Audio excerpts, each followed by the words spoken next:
हम सब ने बड़ी पीड़ा में देखे हैं, बड़ी पीड़ा से झेले भी हैं, लेकिन कांग्रेस अपने रास्ते से भटकी नहीं। आज इस देश को भी कांग्रेस की जरूरत है। मैं तो एक बहुत छोटा सा कार्यकर्ता हूं कांग्रेस का, और मैं हमेशा वही रहना चाहता हूं।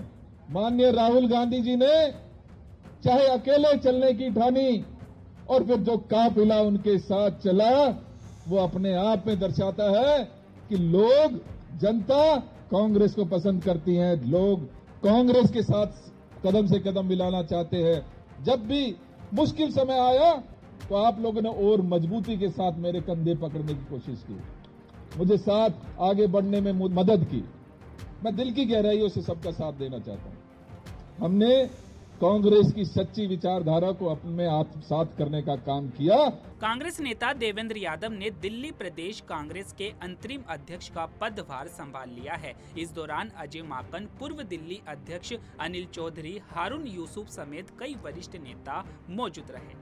दिल्ली कांग्रेस अध्यक्ष पद से अरविंदर सिंह लवली का इस्तीफा होने के बाद देवेंद्र यादव को ये जिम्मेदारी सौंपी गई है। पदभार संभालने के बाद देवेंद्र यादव ने कहा कि आज का दिन उनके लिए काफी महत्वपूर्ण है।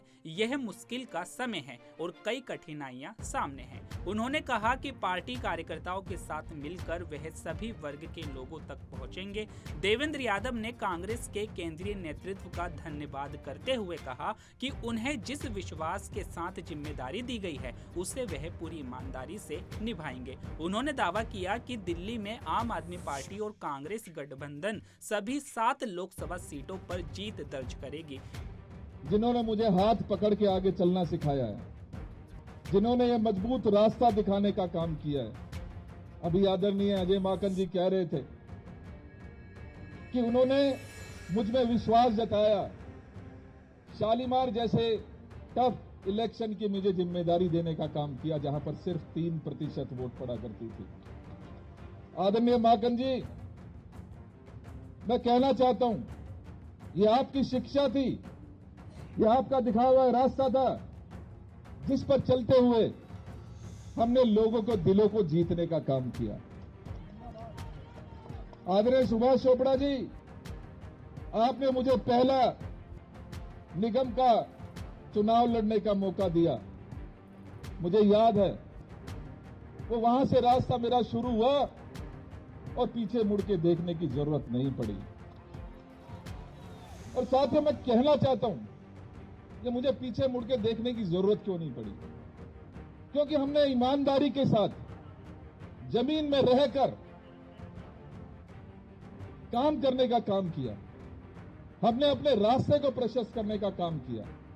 हमने कभी भेदभाव नहीं किया। हमने न कभी धर्मों को बांटने की कोशिश की, न जातियों में बांटने की कोशिश की, न वर्गों में बांटने का काम किया। हमने कांग्रेस की सच्ची विचारधारा को अपने आत्मसात करने का काम किया और सबको साथ लेकर सबको सम्मान देने का काम किया।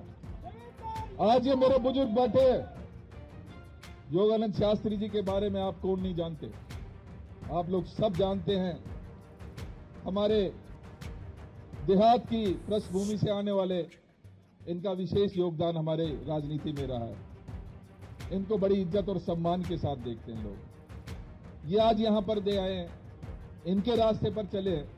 मेरे छोटे भाई भले हैं, लेकिन पूर्व में अध्यक्ष कोरोना काल में जिस तरीके से काम इन्होंने किया, कोई अपनी जान की परवाह नहीं की, कोई ये सोचा नहीं कि किस तरीके से हम किसी भी प्रकार से लोगों के दिलों में पहुंचे, उनकी समस्याओं का समाधान करें।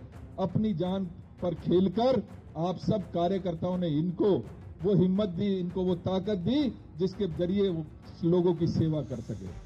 साथियों, मैं तो एक बहुत छोटा सा कार्यकर्ता हूं कांग्रेस का, और मैं हमेशा वही रहना चाहता हूं, क्योंकि मुझे शिक्षा वो मिली है। मुझे शिक्षा मिली है कि सच्ची ईमानदारी के साथ काम करना, और आपने मुझे ताकत दी है, आपने मुझे हिम्मत दी है। जब भी मुश्किल समय आया तो आप लोगों ने और मजबूती के साथ मेरे कंधे पकड़ने की कोशिश की, मुझे साथ आगे बढ़ने में मदद की।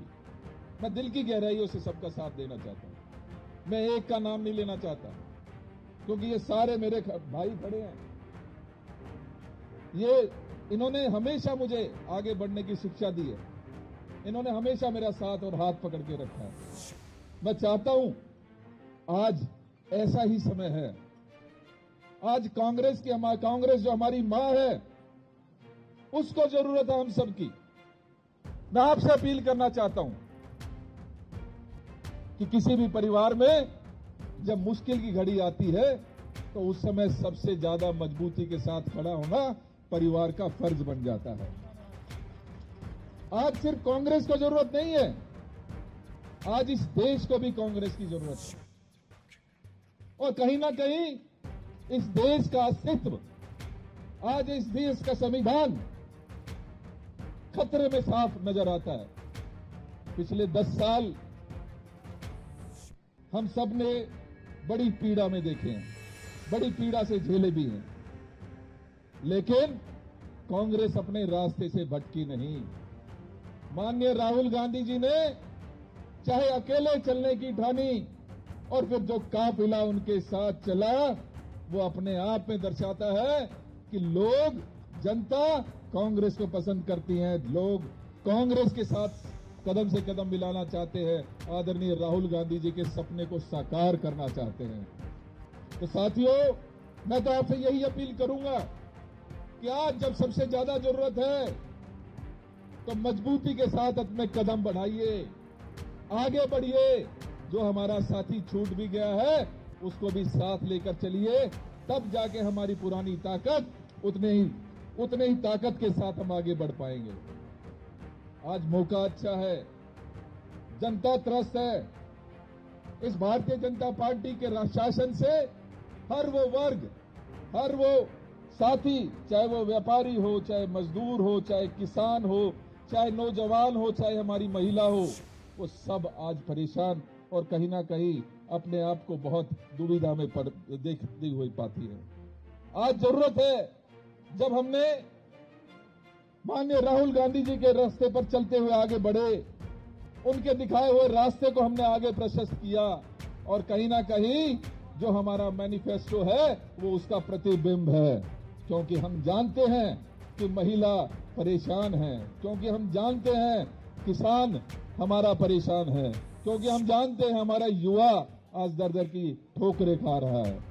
आज हमारे जवान, कल मैं माननीय राहुल गांधी जी के एक इंटरेक्शन में था जहां पर अग्निवीर के हमारे साथी आए थे, उनकी पीड़ा जानने का मौका मिला। उन्होंने जो हृदय विदारक बातें रखी कि किस तरीके से अपना पेट काटकर लोगों ने ट्रेनिंग लेकर अपने आप को जो एग्जाम से उनमें क्लियर करने का काम किया और जब क्लियर हुए तो उसके पश्चात अग्निवीर लागू कर दी गई। मुझे पीड़ा है उन मां की, मुझे पीड़ा है उस परिवार की।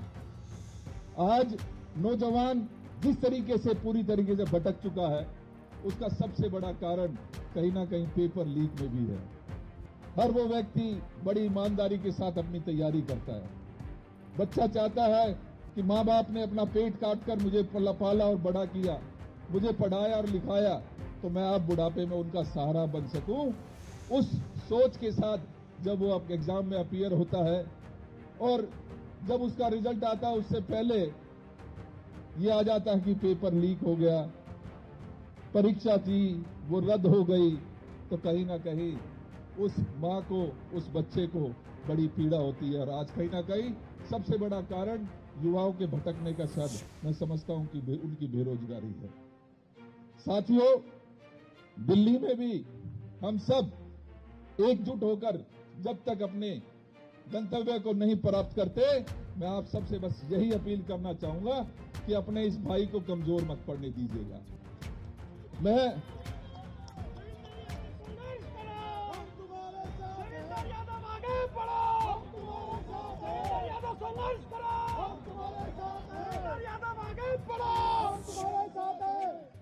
मुझे विश्वास है और मैं विश्वास भी दिलाता हूं, आपके इस भाई के कंधे मजबूत हैं,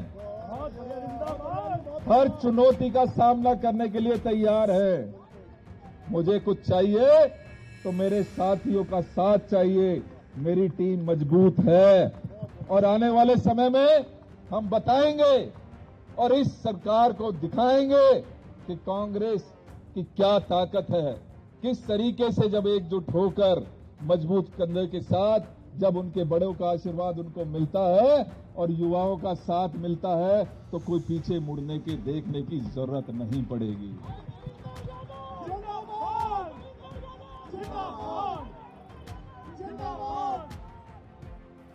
मैं पहले भी बोला कि हमने सपने में भी नहीं सोचा था कि ये पार्टी इतना प्यार और आशीर्वाद मुझ जैसे छोटे आदमी पर निछावर करेगी। आज बहुत महत्वपूर्ण जिम्मेदारी पंजाब की मेरे सर पर है, लेकिन साथ के साथ एक और महत्वपूर्ण जिम्मेदारी आपके बीच में अपने भाइयों में काम करने की जिम्मेदारी केंद्रीय शीर्ष नेतृत्व ने मुझे दी है। मैं उनके विश्वास को कम नहीं होने दूंगा, उनके विश्वास को टूटने नहीं दूंगा। मुझे सिर्फ आपका साथ चाहिए और मुझे पूरा विश्वास है कि आप सब मेरी ताकत बनेंगे। जहां हम बड़ों का आशीर्वाद लेंगे, जिनसे मैंने चलना सीखा, आगे बढ़ना सीखा, इस राजनीति की ABCD सीखी है, वहीं मैं विश्वास दिलाना चाहता हूं कि जो हमारे नौजवान साथी हैं, जो लगातार संघर्ष करते हैं, जिनको पहचान नहीं मिल पाती, उन साथियों को पहचान दिलाने का काम भी आपका ये भाई मजबूती के साथ करने का काम करेगा। मैं आज पार्टी को जरूरत है, आज पार्टी को जरूरत है कि जहां हमारे बुजुर्गों का आशीर्वाद रहे, उनका साथ रहे, वहीं हमारे नौजवान और महिला टीम मजबूती के साथ अपने पंजे जमाकर अपने अपने क्षेत्र में मजबूती से काम करने का काम करे। मैं बहुत सारे चेहरे यहां देख रहा हूं जो कहीं ना कहीं चूक गए थे, जो कहीं ना कहीं पीछे छूट गए थे, आज मेरे सामने खड़े हैं, बहुत सारे मेरे पीछे खड़े हैं। मुझे पूरा विश्वास है और मैं विश्वास आप लोगों को भी दिलाना चाहता हूं, मेरी तरफ से आपको इज्जत और सम्मान में कोई कमी आने नहीं दूंगा। मैं कोई ऐसी कोर कसर नहीं छोड़ूंगा जिससे आपके आत्मसम्मान को कोई ठेस लगे। लेकिन इंसान हूं, आदमी हूं, गलती मुझसे भी हो सकती है। मैं आपसे कह रहा हूं, मुझे मेरे मुंह पर सीधी कहिएगा, छोटे भाई, बड़े भाई, आप ये गलती हो गई, गलती मानूंगा और उसको ठीक करके दोबारा से मजबूती के साथ आगे बढ़ूंगा। मैं आप सबसे इस मौके पर सिर्फ इतना ही कहता हूं कि एक भारी चुनौती हमारे सामने है। 25 तारीख को दिल्ली में 7 सीटों पर चुनाव होगा। मेरा आपसे ये हाथ जोड़ के निवेदन है कि हो सकता है मेरा किसी से बैर हो सकता है किसी का किसी के साथ मन नहीं मिलता हो, लेकिन ये वो समय है जब हमें लोकतंत्र को बचाना है। हमें अपने दुख और दर्द मिटाने पड़ेंगे, अपने और दुख दर्द भुलाने पड़ेंगे। इस कांग्रेस मां को अपनाना पड़ेगा। 25 तारीख को 7 की 7 सीट पर हम इंडिया गठबंधन का परचम लहराने का काम करेंगे। इसमें कोई कसर छोड़ मत देना भाइयों, इसमें कोई कसर छोड़ मत देना, क्योंकि ये मौका है आपके पास। मुझे पता है आपका दर्द क्या है, मुझे दर्द पता है। जब हमें छोटी छोटी परेशानी आती हैं तो ये ब्यूरोक्रेट्स जो एसी के कमरों में बैठते हैं वो कांग्रेस को हल्के में लेने शुरू कर देती है। मैं विश्वास दिलाता हूं, आप मजबूत हो जाइए। वहीं बीते दिनों दिल्ली कांग्रेस अध्यक्ष के पद से अरविंदर सिंह लवली ने इस्तीफा दे दिया था। इसके बाद कांग्रेस के राष्ट्रीय अध्यक्ष मल्लिकार्जुन खड़गे ने पिछले हफ्ते देवेंद्र यादव को दिल्ली कांग्रेस का अंतरिम अध्यक्ष नियुक्त करने का ऐलान किया था।